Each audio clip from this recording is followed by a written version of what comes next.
அபிபி படம் பார்த்தேன்.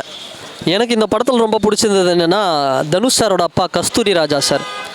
ஒரு செல்வராகவன் சாரும் ஒரு தனுஷ் சாரும் 2 பேரும் மிக்ஸ் பண்ணால் எப்படி இருக்குமோ அப்படி ஒரு நடிப்பை கொடுத்துருக்கிறாரு. கைத்தறி நெசவாளர்கள் அவங்களுடைய தொழில் பாதிக்கப்பட்டு விசைத்தறி வந்ததுக்கு பிறகு அவங்களுடைய வாழ்க்கை எப்படி பாதிக்கப்பட்டது, அதே மாதிரி கடையநல்லூர் போன்ற பகுதிகளில் வாழ்ந்த இஸ்லாமியர்கள் அதனால் எப்படி பாதிக்கப்பட்டாங்க, எப்படி அங்கே ரியல் எஸ்டேட் உருவாச்சு, எப்படி வெளிநாட்டில் இஸ்லாமியர்கள் அதிகமாக எப்படி போய் ஒர்க் பண்ணுறாங்க, ஏன் போகிறாங்க, இது எல்லா விஷயங்களும் இந்த ஹபீபி சொல்லியிருக்கு. இதை தாண்டி நான் எனக்கு ரொம்ப பிடிச்ச விஷயம் என்னென்னா, எனக்கு ரொம்ப நாள் ஒரு ஏக்கம் இருந்தது, முஸ்லீம்ஸோட வீட்டுக்கெல்லாம் போய் பார்க்கணும், அவங்களோட லைஃப் எப்படி இருக்குது அப்படின்னு, அதுவும் வில்லேஜில் இன்டீரியரில் போய் பார்க்கணுன்னு. ஸோ அந்த விஷயத்தை இந்த படம் ஃபுல்ஃபில் பண்ணியிருக்கு.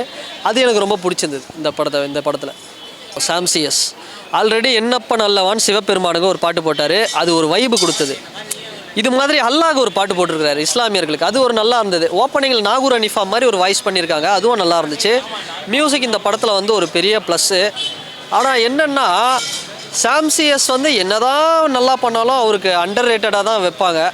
ஆனால் இந்த படம் பாருங்கள், ஒரு ரஹ்மான் சார் என்ன ஒரு டச் இருக்குமோ அந்த ஒரு குவாலிட்டி இருந்தது மியூசிக்கில். ஒரு அழகான ஒரு வாழ்வியல். இஸ்லாம் அப்படிங்கிறது ஒரு மதம் அப்படிங்கிறது தாண்டி அதை பற்றின தப்பான ஒரு விஷயந்தான் இன்றைக்கி நிறைய பேர் இருக்குது. ஆனால் அது எவ்வளோ ஒரு நல்ல விஷயங்கள் அங்கே இருக்குன்றதை யாருமே பார்க்க மாட்டாங்க. அப்படி பல நல்ல விஷயத்தை இந்த படத்தில் காமிச்சிருக்கிறாங்க. இது வெறும் முஸ்லீம்கான படம் இல்லை, எல்லாருக்குமான படம். இந்து கிறிஸ்டின் எல்லாரும் பார்க்க வேண்டிய ஒரு படம். நல்ல அழகான ஒரு படம். ஃபேமிலியோட வாங்க, வல்காரிட்டி எதுவும் இல்லை, டீசெண்டாக இருக்குது. படம் ரொம்ப நல்லா இருந்துச்சு சார்.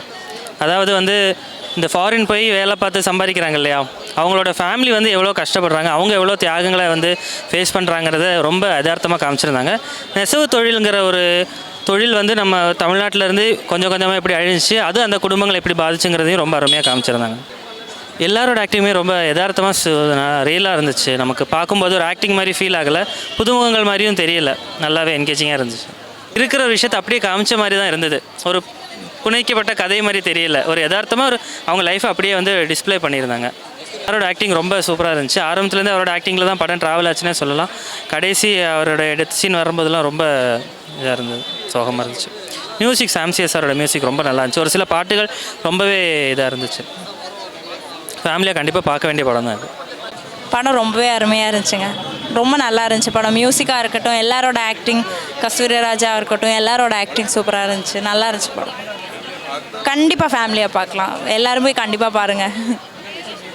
என்ன மெசேஜ் சொல்ல வராங்கன்னா, அது ஆக்சுவலி படம் பார்த்து பாருங்கள், படம் பார்த்தாலே உங்களுக்கு புரியும், பார்க்க வேண்டிய படம்.